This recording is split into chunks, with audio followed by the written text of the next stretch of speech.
Hey there, I'm Jody Dyer, founder and CEO of Crippled Beagle Publishing and Story Mountain Media, and I'm going to walk you through a few ways to help you learn to show and not tell when you write. I'm going to look at my notes because I made several and I don't want to leave anything out.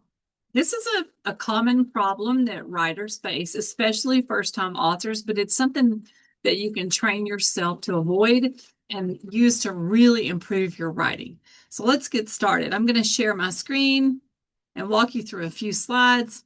Here we go. How to show and not tell in your writing. A simple technique professional writers use to make readers feel the story. So something that we do at Crippled Beagle Publishing and Story Mountain Media is obviously publish books, but also we teach people to become better writers. So if you are just starting out and you have an idea and you really want coaching to help you improve your craft, reach out to me. I'm happy to help, and I've got all kinds of tools and videos just like this one that can serve you. All right, so what does telling look like? When the author simply shares the emotion that the character is feeling or the subject of the book is feeling, the reader doesn't have an experience himself or herself. He's just taking the author for his or her word. Okay, the character is scared. The character is nervous. The the power behind showing not telling is really in making the reader have an emotional reaction to what you're writing. And this is why readers do this. I'm sorry, writers do this. Telling is faster. It's easier to summarize what happened than go through every detail. It takes a lot more work sometimes to show versus tell, or maybe just a moment to stop and think and be creative. Telling feels clearer to the writer. So when we write a scene, we're recalling what we've been thinking about for a while, maybe. And so we just want to say, this is what happened first, then finally, first, then finally. Okay. Telling feels safer than being descriptive. In another video, I teach about writing without fear and with specificity. And this is important because your readers deserve your best work. And when you sugarcoat or kind of skip around the details or the visceral information that you really want to include, you're shortchanging the reader. And you're limiting your ability to evoke emotion. So we want to be showing, not telling, and we want to write fearless. Most writers were never taught another way. Okay. Think about all the assignments you had in school, book reports, essays. If you were in education, you had to write reflective essays. These are all assignments that have the writer or the student explain what he did or what he learned, what she experienced or what she observed, not evoke emotion. Very, very seldomly is a high school or a middle or even elementary school student assigned a fiction product project or any, I mean, I think our creative writing assignments are quite limited K through 12. Okay. And so we miss the opportunity to work this muscle. If you can show, not tell in nonfiction writing, you can add what I call fiction finesse and make the reader's experience much richer. So telling is natural.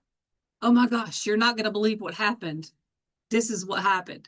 My mother is an expert at showing, not telling, but that also means her stories are 10 times longer than you might like. Showing does not have to be long, though.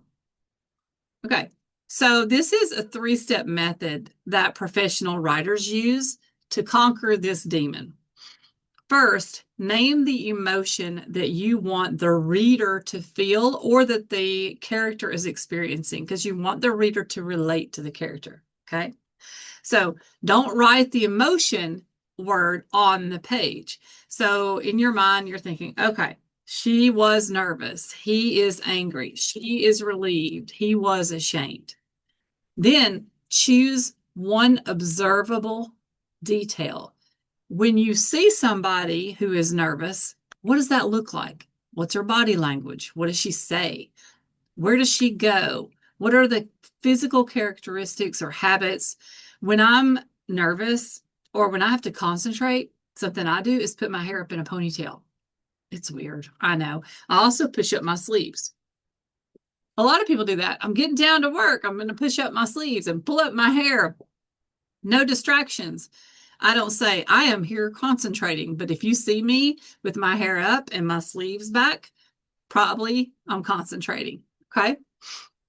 Hands shaking, doors slammed, eyes on the floor. These are all physical traits that might tell you what is going through that character's mind. And so then you want to write the moment, not the label. Describe the action that you might witness if this were played out on a screen, or just write out what happened physically. Not, hey, we got in a car. Describe the person getting into the car, the physical act of getting into the car. Okay. Next. So let me give you some examples too. What showing looks like in writing. Okay. So before is I was nervous about sharing my work. Relatable, but boring. I cleared my throat and read straight from the index cards. Can you see that? How many times have you seen that in real life? I taught middle school and ninth grade for a few years, and one of my students, she was doing a PowerPoint presentation on a metal, and her assignment was nickels, or I'm sorry, her assignment was the metal nickel or the element nickel. And her PowerPoint started off with nickel is used to make nickels. And then she got nervous and swallowed her gum. And every time I think about a presentation or somebody being nervous, I picture her up there with the nickel is used to make nickels and then swallowing her gum. And then she turned red and everybody started laughing. She's like, I swallowed my gum. I'm like, you're not supposed to chew gum in school. Anyway, it was funny. Here's another before. I was scared. And then after, we're painting a picture. I checked the lock 3 times. Click, click, click, click, click. Turned on every light in the house. And then turned on sports radio, 97 FM, so male voices filled the living room. This is actually something that I do. If I'm home alone, I turn on talk radio in another room, and I make sure it's like a bunch of guys just talking. So I want you now to try the 3-step process. Name an emotion, just pick one. If you're not sure, and if you need ideas for your writing, you can get online and look up the emotional wheel or the emotion wheel, and you'll see there are a lot more options than just sad, angry, tired, mad, happy. Okay. So name an emotion, identify what the character's feeling, but don't write the word. You're not going to write it in the right. Okay. Then choose one observable detail. Then think, if a person is feeling this way, having this emotion, what does that look like physically? Where would he be? What's he doing? Okay. Then describe the action or moment and let the reader have an emotional reaction. Let the reader feel what that character's feeling. Okay. Here are some more exercises that I like to give my clients, and you can try. These may be things you take maybe in front of the TV or maybe in a group setting, maybe with your children or parents or friends or spouse, and try. So watch a movie, TV scene, or video in slow motion so that you can actually write without pausing. Okay. When you do this, write down what you see happening. Don't summarize. Don't assume the emotions that are going through the characters' minds. Just write down what you see. If somebody slammed a box, he's mad. You don't have to say he's mad. You can say he slammed the box down so hard it landed on the puppy's tail, and the puppy barked, or yelped. So you can use these two images and just kind of play around with this exercise. This is a really fun one. I like to do this with inanimate objects. Have a pencil talk to the scissors. And we learn a lot about their personalities that way. So what's going on with this mother and child, maybe this instructor and her student? Use only dialogue, and we can learn a lot about the characters, but also what they're feeling. Obviously, this child's body language on the left is showing that he's anxious, nervous, embarrassed, sad. She's concerned.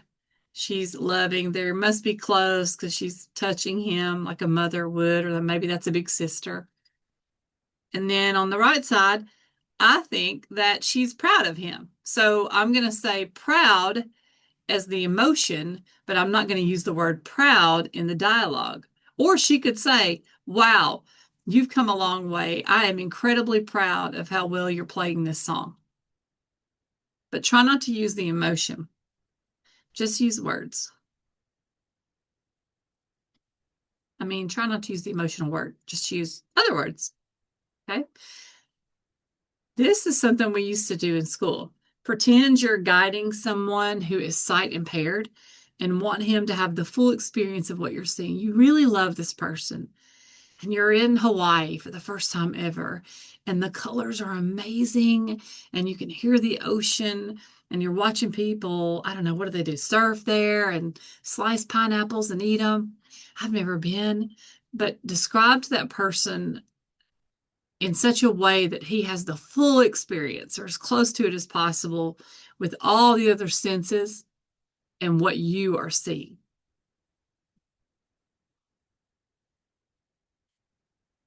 This can be fun too. Write a short scene. Then tell the story of the scene without looking at your notes. Don't summarize, entertain. And if you have an audience, even better, because when you have an audience, your ego kicks you into performance gear. and I don't know, I think I'm a better joke teller when I've got a live audience. I know that, oh, what's his name? Nate Bargatze, the comedian. I think I heard him talking about rehearsing for Saturday Night Live, and he said the rehearsals were blah, but as soon as they had an audience, they were on fire, like doing great because he needed that live audience to kick him into performance gear. So, and he also wanted the reaction, and he could read the room. So, one thing you can do is record as you speak and then transcribe what you said. We are much better storytellers sometimes when we are telling stories audibly versus writing them. So, maybe tell the same story on paper and then tell the same story and then tell it again on audio or on video, and then transcribe the video and compare the two. You may find that you're a lot more expressive and emotive and descriptive, and you do a lot more showing, not telling, in one version or the other. This same technique helps you build strong, vivid, interesting characters too. So I want to explain to you the difference between direct and indirect characterization. These slides have a lot of words, but I wanted to make them so that you could print them out and use them. So if you want a print copy of this, just reach out to me. Sometimes I teach at the university here and I teach workshops, and I'll print the slides and people take notes on them. But I also want you to have something that you can return to without me narrating just in case. So if you want the printout, just email me and I'll send it to you. So here's an example of direct characterization, which is when the author just tells the reader what a character is like or what the character is feeling by stating traits and emotions outright. And I use Monica from the TV show Friends as an example. Monica is a perfectionist and a control freak. She becomes anxious when things are not in order. So the author has told us what the author wants us to know. Now here, let's talk about indirect characterization. The author shows the reader what a character, oh, there's a typo. The author shows the reader what a character is like through actions, dialogue, thoughts, or reactions. This is where movement and personality come into play. Readers form their own conclusions about the character. Just like before, the reader has an emotional response. Now the reader has, getting to know this person. So here is the direct example about Monica, and then the indirect example. So that's the same sentences, or those are the same two sentences as before. And then I've got the indirect version underneath. So direct, Monica is a perfectionist and a control freak. She's constantly trying to keep everything organized and clean, and she can get anxious if things are not in order. Not poorly written, just not that exciting. Now let's read indirect. Monica stomped across the kitchen and plopped a cooler under the open refrigerator. She raked every food item, glass jars too, into the cooler. She yelled, "Rachel, I will never find the mustard if you put it back in the non-condiment zone of the refrigerator. You've ruined the whole plant." We can see her being anxious, being a control freak, but we don't have to say she's an anxious control freak. Here's another example. Monica is a talented chef with a passion for cooking. She takes great pride in her culinary skills and dreams of becoming a successful head chef in a high-end restaurant. Boring. Indirect. Let's get a little spicier. Monica slowly ironed her chef's jacket, then hung it in a special garment. Whoop, that's supposed to say garment bag in the back of her closet. She then laid out each of her knives and sharpened them one by one, polished them, and thanked each one aloud as she slid it back into its individual pocket in her knife roll. So forgive the typos. This is why everyone needs an editor. Think about this. When you read the top version, do you see anything? No. In your mind's eye, close your eyes, and I read this. Monica is a talented chef with a passion for cooking. What do you see? But when you close your eyes and I read this, Monica slowly ironed her chef's jacket, then hung it in a special garment bag in the back of her closet. You can see her ironing. You can see her putting the chef's jacket in a garment bag. You can see her walking to her closet, putting it in the back, safe, secure, right? So I'm sorry about the typos, but I think you get the point. And also, speaking of typos, don't be afraid to write sloppily in your first draft. The main thing is to get the thoughts out. You can go back and fine tune everything. If you self-edit during the first draft of your book, you will make yourself crazy, maybe. Most people. That invites imposter syndrome, it invites self-loathing, it invites frustration and stalling. So just write that beep first draft. And look, I did that here. Nothing's perfect. It's never going to be perfect. But get it written, because of all the people with ideas for books, only 1% ever write them. So if I were not willing to be embarrassed by a typo every now and then, even though I'm a good writer and a professional in the industry, I would never finish anything. So it's okay to make a little mistake. We can fix this. That's what editors are for. Okay, so I want you to notice the pattern when using show not tell and writing with indirect characterization. Name the emotion privately. Choose one observable detail, something we can see, and then write the moment, not the label. Strong characters come from shown moments, not told descriptions.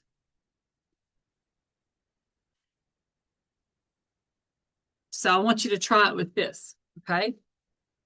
James felt embarrassed when he walked into the room. So on your own, name the emotion. He was embarrassed. Choose an observable detail. What does someone look like? What does James do if he's embarrassed?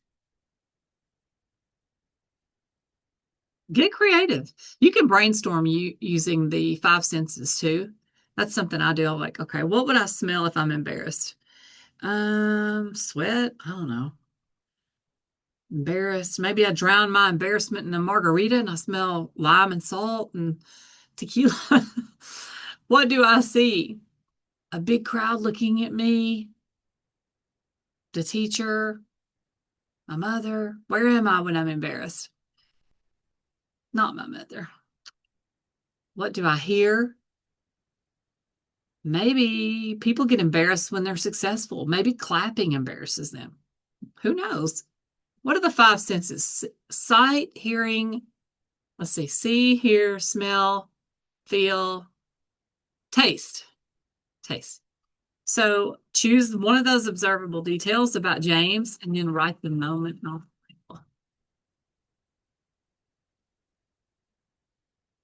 Fun with grammar and mechanics. Okay, here's another one. Kara was frustrated at work. Obviously, the emotion is frustration. What does Kara look like when she's frustrated? Okay, true fact. No, that's redundant. Facts are true. My friend Kara, when she's frustrated at work, she kind of huffs and puffs. She's like, ugh, like that. Or she'll push her desk back and like, so I can see that. Like I can visualize her. It's funny. Pick one action, reaction, physical detail, and then describe the moment, not the label, and let the reader feel and react. So here's what I want you to remember. Readers connect to what they can see. They feel what they experience. So make it relatable, but make your character unique. Professional writers allow readers to discover emotion. They don't tell readers how to feel. They let the characters do the work. That's it. That's just a quick tutorial. I'm happy to help you. If you're still stuck, reach out. If you like this tool and you have questions about something else, let me know. Just email me because I have all kinds of guides, checklists, tip sheets, shortcuts, all kinds of tools and videos and articles that I'm happy to share with you. Okay. Thanks so much and happy writing.